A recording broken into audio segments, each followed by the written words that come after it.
You could say this year's King of Carnival, Storey Charbonnet, has one of the best jobs in the Rex organization, handing out checks to local schools and educational groups.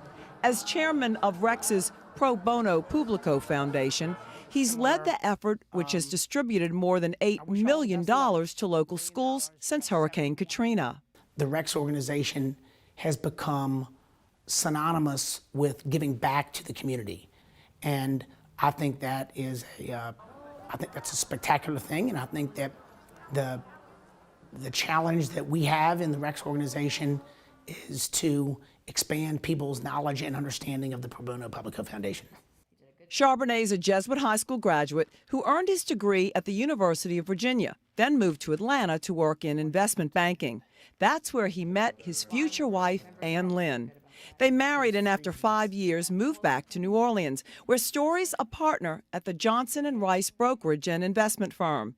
His community work has included leadership roles with the Bureau of Governmental Research, Audubon Commission, Good Shepherd School, and a cause that's near and dear to his heart, the Carrollton Boosters. We've got 5 baseball fields that surround the Miracle Field, and a couple of years back we were able to put in a high school level fully turfed field down across the railroad tracks. And so we're able to provide thousands of children on a yearly basis soccer, baseball, softball, flag football, and it's been a huge success story for the city and something I'm very proud of. Charbonnet's also proud of his family's involvement in Rex. His father, John, reigned as Rex in 1988 and was a longtime Rex official. His sister, Anne Charbonnet Gallois, reigned as queen in 1990. And the king's mother, known as Dottie, loved all things Rex. Sadly, last month, she died, but not before learning that her son would be king. She was there when he got the news. When I get to the meeting place, I was very nervous, and there were a bunch of men standing against a wall. In front of them was my mother, and she was in a wheelchair, and I started crying, she started crying. The captain said something like, introduced me as Rex 2020, but I was a bit overwhelmed. I went over and thanked everybody, gave my mother a big old hug. She was crying, and just a very emotional event. And it'll be a mix of emotions on Fat Tuesday as Storey Charbonnet reigns as Rex 2020.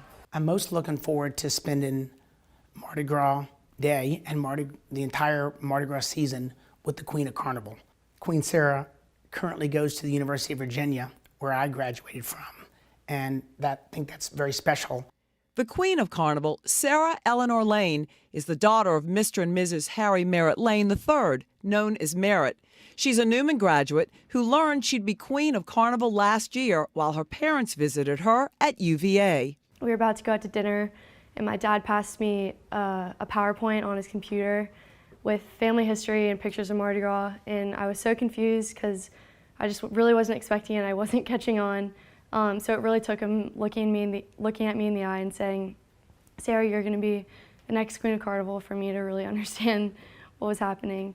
I feel overwhelmingly humbled and excited that this honor has been given to my family. I'm very surprised, but very excited, and I'm looking forward to what's to come. She and her mother, Eleanor, have spent the past few months designing the Queen's gown.